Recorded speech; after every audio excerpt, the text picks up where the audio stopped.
I am Anita from BCom General Department, belongs to Tirthamal Nadar College. Today we are going to see Advanced Cost Accounting. In that we are going to see 5 units which covers contract accounting, process, standard costing, marginal costing and operating costing. From that unit 1 we are going to see now is contract costing. So in contract costing it is divided into two categories. First one is specific order costing and another one is operating costing. In specific order costing, we are going to see three types of costing. First one is job costing, batch costing and contract costing. Comes to job costing, it is a job given by a customer regarding his personal intentions. He gives his works and we are going through the work. Batch costing is according to the batch, each and every products are all same and the production takes place batch wise. And in contract costing, each costing is a single unit. We consider it as a single contract. So we can easily identify whether we have arrived profit or loss on particular costing. Then operating costing, later we will see this operating costing. Then meaning of contract costing, it is one of the variations of specific order costing. It is employed to ascertain cost and profit for specific contract undertaken, and a contract is treated as a single unit. It is widely used in construction companies, buildings. For these things, this contract costing are used. Then definitions of contract costing. As per Chartered Institute of Management Accounting Lender, contract costing is a form of specific order costing in which costs are attributed to individual contracts. Then coming to features or characteristics of contract costing. Here we can see some of the features. First one is specific contract. So already I said in contract we are treating every contract as a specific contract. Each and every contract is a specific contract, and it is performed over a long period of time. So say example, it may be 2 or more accounting periods. So for a short period we use job costing or batch costing. For a long period we are using contract costing. Work is done usually at the site chosen by the customers. In contract, whatever the work is given by the customer, they will show the site, and there we will construct the building or whatever the customer needs as per the specific instructions given by the customers. And payment, whatever the payment received, we cannot receive in bulk lump sum. We will receive the payment in different stages after the completion of the work. Then most of the costs are direct in nature. All the costs are direct in nature and can be allocated to the particular contract. So here the indirect cost may not be arise. Sometimes it may arise based on the contract. We will split into the particular contracts. And cost control becomes very difficult due to the size of the work. So in this particular contract, the cost control is very difficult because it leads to 2 or more accounting periods. So each and every time we cannot control and we cannot supervise. So cost control becomes difficult. Then plant, equipment and material may be constantly transported from the stores, that means head office, and the contract size and other contracts. Whatever the plant equipment we purchase for a particular contract, like machines that are done, we will transport to the head office like that. Then comes to advantages of contract costing. First one, accurate cost tracking and control. The first major advantage in contract costing is the ability to accurately track and control cost on a contract basis. Each and every contract treated as a specific unit. So related to the expenses like material, labor expenses, we can be easily calculated, and whatever the expenses we are allocating to a particular area, that can be identified, and wherever we are spending more amount, that can be also be identified. Then enhanced cash flow management. So after once the contract starts, after the completion of 25% or 50%, whatever the completion of the work, the contractee gets the work certified from the expert, and he or she release the amount based on the work completion. So cash flow will be enhance our contract. Then effective profit recognition and reporting.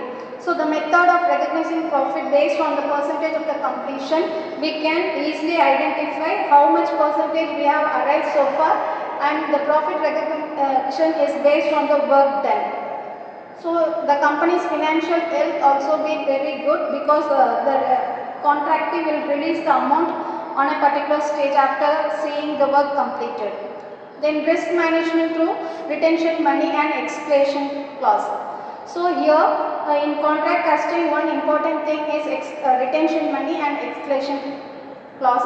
So it mechanisms helps to retention money and escalation clause. These features help the risk associated with non-performance and cost overruns and the inflation pressures, thereby the protecting both the contractor as well as the client. So whenever the client have the retention money, say example, if a contractor completed the work for more than 5 lakhs, the contractor will release at least 3 lakhs. So this 2 lakhs, whatever the amount he holds is like retention money, and escalation clause is for inflation, for facing the inflation arise, for in that time they use that escalation clause. Then improve decision making. With detailed and accurate cost information, managers can make better decisions regarding resource allocation, pricing strategy and contracting terms. So after seeing all these things, our decision can be improved based on the things what we get. Then client relationship and satisfaction. The process of regular billing and certification of work done not only helps in maintaining cash flow but also builds trust with the client. So it ensures transparency of billing and progress of work, leading to improved client relationship and satisfaction. So next we are going to see difference between job costing and contract costing. So here I gave some criteria. First one is job costing and contract costing. Based on the scope, it is job costing is for smaller scale industries and for short term projects. So the duration of the projects will be maybe in days, whereas in contract costing the duration will be long term projects and often number of years. And based on the industries, common in manufacturing, service and small scale constructions, it is used in civil engineers for constructing bridges, dams, like that. Then comes to duration, job costing is for short duration, often completed within a financial year or it may be in days. But comes to contract costing, it takes long duration and often extending beyond financial years, may 2 years or 3 years, sometimes it may be more than 10 years. Cost allocation, costs are tracked for each job or batch. So job as well as batch, here the customer gives whatever the things they need. According to the customer's need, we will make productions on the basis of job. Whereas in batch, it may be on customer's decision or it may be the manufacturing sector's decision. So there we can easily track the cost. Here each contract is treated as a specific costing, where we can easily track our cost on the basis of contract. Then revenue recognition. Revenue is recognized upon completion of each job or batch. Here revenue is often recognized progressively in line with the percentage of completion. So already we explained that based on the completion of the work, the certificate what we are getting from experts, where we can get the certificate, then we release the payments. Then cost elements, direct labor, direct material and overheads are the key elements.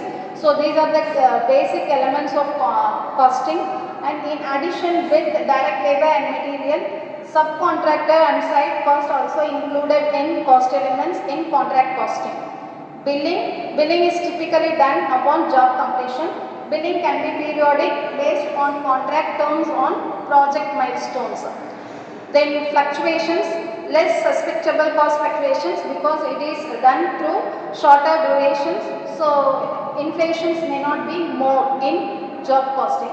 Whereas in contract costing, we are expecting inflation. So based on the inflations, definitely the price of the material or labor cost will increase. So these are one of the difference between job costing and contract costing. Next, unit 2, process costing. This process costing deals with manufacturing concerns deals with this type of process costing, where the process 2 or 3 more processes takes place to convert the finished goods and convert the raw materials into finished goods. First, we are going to see meaning. Process costing is a method wherein the products go through 2 or more processes. The costs are assigned or charged to individual process or operations average over the number of units produced during the set period. So, for converting the raw materials into finished goods, the number of process may be 2 or 3. So, in first process, the raw materials we treated it as input, and after the input process, we get an output. This output will be the input for the second process. Then it is used commonly in manufacturing units, like examples manufacturing concerns, paper, steel, soaps, medicines, vegetable oils, where the people will use process costing. Then coming to characteristics of process costing, it is a continuous process or repetitive operations or reprocess. The products are identical and cannot be segregated. So once the output from a process, all the products what we have get from the process are all identical and that we cannot be segregated. All must be this, all will be the same. It enables the ascertainment of cost of the product at each process or each stage. So after completion of each stage of work, each process, we will ascertain the cost based upon the output what we have received from a particular process, and all the outputs are homogeneous. Then production is carried on in different stages having a continuous flow. The input will pass through 2 or more processes before it takes the shape of the output. The output, if each process becomes the input of next process, and after coming the final stage of the process, the output will becomes the finished goods. Then the output of a process except the last may also be saleable, in which the case the process may generate some profit. So sometimes we can get some scrap where we can get some amount from that process. The input of a process except the first may be capable of being acquired from the outside sources. The output of a process is transferred to the next process, generally at a cost to the process. It may also be transferred at markup price to enable checking efficiency of operations in comparison to the market conditions. So usually the output of a process is transferred in the cost what we have arrived. Sometimes they may take into account in the market price. So normal and abnormal losses may arise in the process. From each process we can get sometimes normal, every time we may get normal loss, and sometimes we may get abnormal gain. So based upon that we will calculate. Then here comes some of the advantages of process costing. So it is possible to determine process cost periodically at short intervals. Average unit cost can be computed weekly or even daily. So however the management wishes to how to verify the cost, they can compute it based on weekly or even daily. It is simple and less expensive to find out the process cost. So there is no need of much cost incurred for calculating this process. So it is very simple and easy to find out the cost. It is possible to have managerial control by evaluating the performance of each process. Then it is easy to allocate the expenses in order to have accurate cost. So for each and every process, whatever the material, labor or expenses incurred in each process, we can easily allocate to the particular process if it is in process 1 or process 2, we can easily allocate and we will calculate easily. And it is easy to quote, even it is easy to quote the prices for the particular product, as we are calculating each and every process separately and output. Based on the output, what is the cost incurred for getting one particular unit. So we can fix the price according to that. Whatever the profit we need, we can fix the price according to the cost. Then next comes disadvantages of process costing. Cost obtained at the end of the accounting period are only of historical value and are not very useful for effective control. So after completing the process only we will calculate this cost. So at the end of the end of the process, what we are getting the information is on a historical basis. That is, once it is completed, then only we will get the information. So after completing all the work, whatever the information we are getting is historical. So it cannot be used effectively for the finished process. So after completing the another process, we can use it. So valuation of work in progress is generally done on estimated basis, which introduces further accuracies in total cost. Then where different products arise in the same process, it is not possible exactly ascertain the total cost of the products. If any errors occurs while calculating average cost, it will affect the entire process. So once in process 1, if we done a mistake, it will affect the continuous process, whether it is process 2 or 3. So once the error occurs, it will affect the entire process in computation of average cost. Then difference between process and job costing. So based on the basis, job costing and process costing. Based on the meaning, job costing refers to calculating the cost of a specific contract, work order where work is performed as a client or customer's instruction. We already said in unit 1, the job costing, the job will performed as per the client information or instructions given by the customers. Whereas in process costing, the costing method which the cost which are charged to various processes and operations is ascertained is known as process costing. Based on the nature, customized production. So based on the customer's instructions and client's informations, we will customize the production.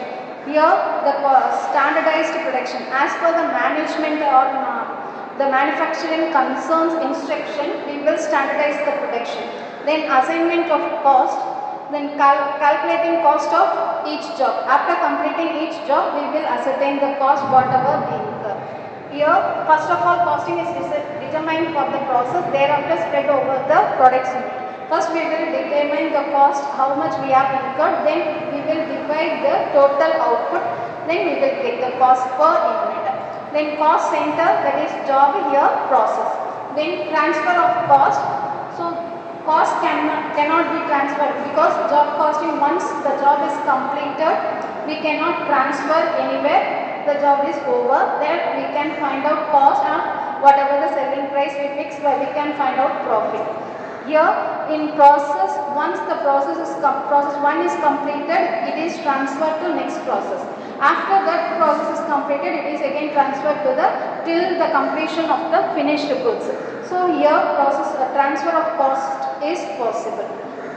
Then entity, each job is different from another. So each and every job we consider it as one is different from another. Here each job is different from another. So here some of the terms we use in process costing is, first one is wastage, second is scrap, normal loss and abnormal loss.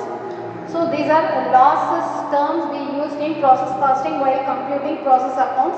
First one is wastage. Wastage means it has no values, neither value or any use.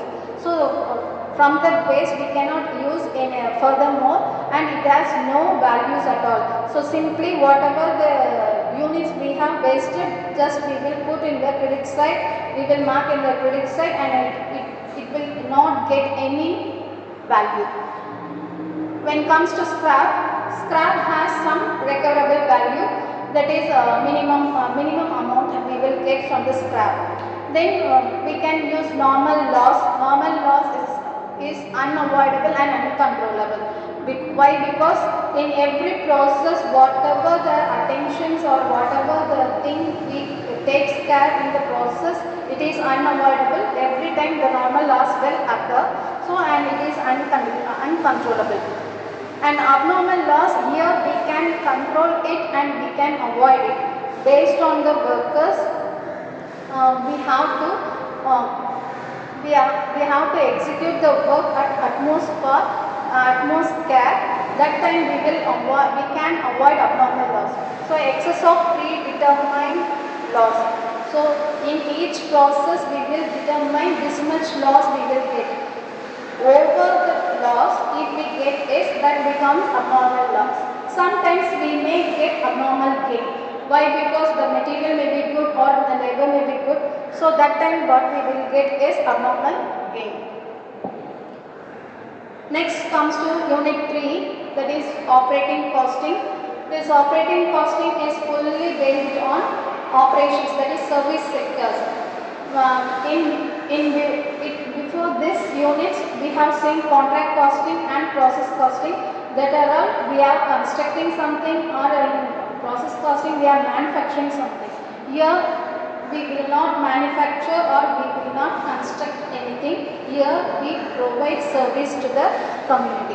So service costing is a method of costing employed by the firms which are engaged in rendering services in order to ascertain the cost per unit of service. Why this service costing is used is to determine the cost per unit of service. Say example, transport, electricity. To fix 1 unit of EB, they will prepare this operating costing. To fix a ticket for a traveling, there they will calculate operating costing. For this purpose we are using operating costing. So simply said, operating costing means it is based on services provided by the particular thing. Then definitions of operating costing. According to CIMA London, operating costing is that form of operating costing which applies where standardized services are rendered either by an undertaking or by a service center which in an organization. Then characteristics of operating costing is service provided is standardized. For each customer, this service will be provided. There is no extra services. So the services what they are provided is standardized. Services are produced on a continuous basis, not for a single period. It is throughout the years. And investment in fixed assets for providing services like transport or generating EB. That are all incur huge amount of fixed assets. So investment in fixed asset is more than the working capital requirement. So here working capital may be less, but the investment will be huge. Operating costs of providing services are categorized as, this operating costing is categorized as fixed cost and variable cost. Fixed cost means irrespective of the production, the cost never change. So if we render to 1% same fixed cost, or if we render the service to the 100%, same expenses will be incurred. But a variable cost means according to the irrespective of the production, the variable cost will change. Then transport costing. In operating costing, first one transport costing. Transport costing is a type of service costing which is employed by the firms engaged in providing transportation services like road, rail or air. Here transport costing adopt this type of operating costing to fix the fares. Then objectives of transport costing. First one, to ascertain the operating cost of running a vehicle. So the first major objective of transport costing is to ascertain the operation cost. For a single time, if we operate a vehicle, how much cost will incur for driver, for the cleaners or for the petrol, how much cost we will incur, that we will ascertain here. Then to provide an accurate basis for quotation and fixation rates. So where we will give quotation means for like to if they ask for a vehicle, there we have to give quotations for the customers. That time we have to know how much expenses we will incur for a particular trip. So it is needed for provide quotations. Next, to provide cost companion between own transportation and alternative. So it will give comparisons between if we have own vehicle, how much expenses we will incur.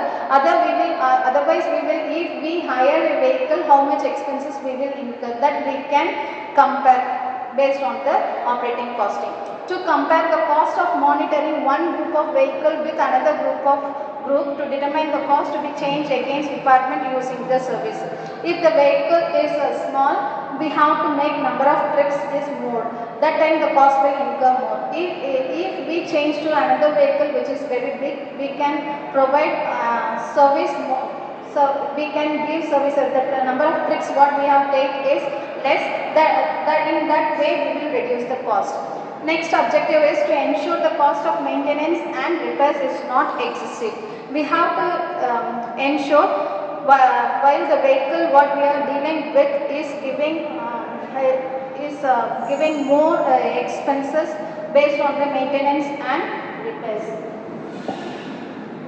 Then these are the some things we will use in while calculating operating costing. First, the term is round trip. Round trip means wherever we see round trip means it means from to and fro, that is from and to. So trip means 2 times, from and to. Then freightage. The rate price which is charged from the customers is called freightage. In case of goods transported carriage, it is assumed as a selling price. So from the customers if we charge as a ticket fare, that becomes freight. If we transport goods, that becomes selling price. When wages of drivers, conductor and cleaner, if given on the basis of hours of kilometers, then these are variable. Otherwise in all cases it are fixed. Suppose if the information is on the kilometers for conductor, so this much kilometer the driver runs the vehicle or conductor, cleaner, like that they gave means it becomes a variable expenses, because based on the kilometers they operate, the expenses will increase based on the kilometers. So it is a variable expenses. Otherwise if it given as a month wise, year wise, for 1 month the driver gets 2000 salary, that becomes fixed. Then depreciation we all know as how long we are using, that is based on that the depreciation amount will increase or decrease. So depreciation is a variable cost. Then passenger kilometers are always calculated using absolute method, that is formula here they gave. So it is an important 5 marks in operating costing.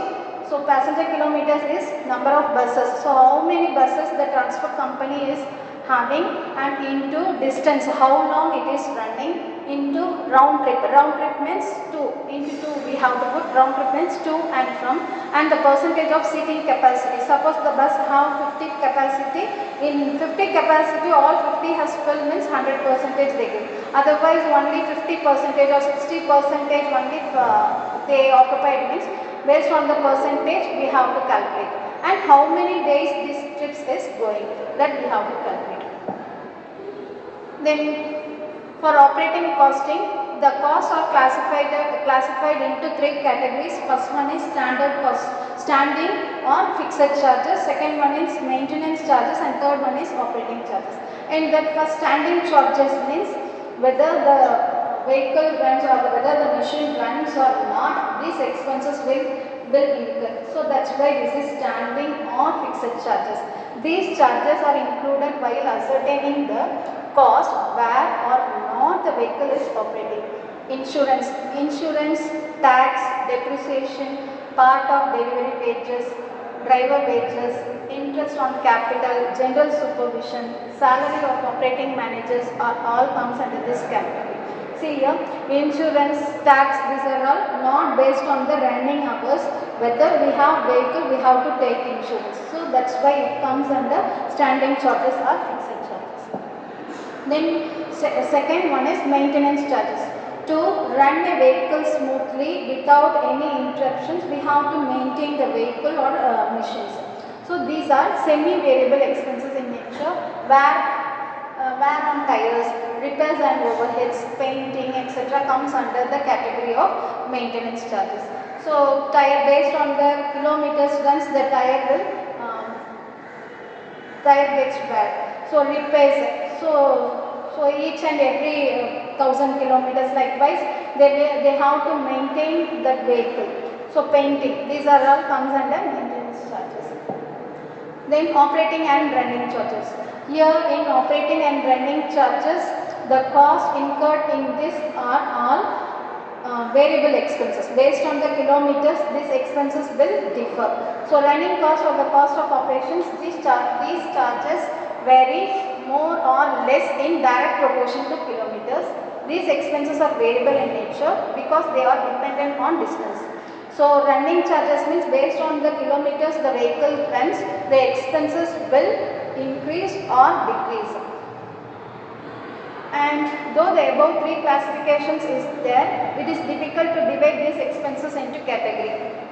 So if the same is limited to hours. So after calculating all this, we will get per hour or per kilometers based on the sum they have given.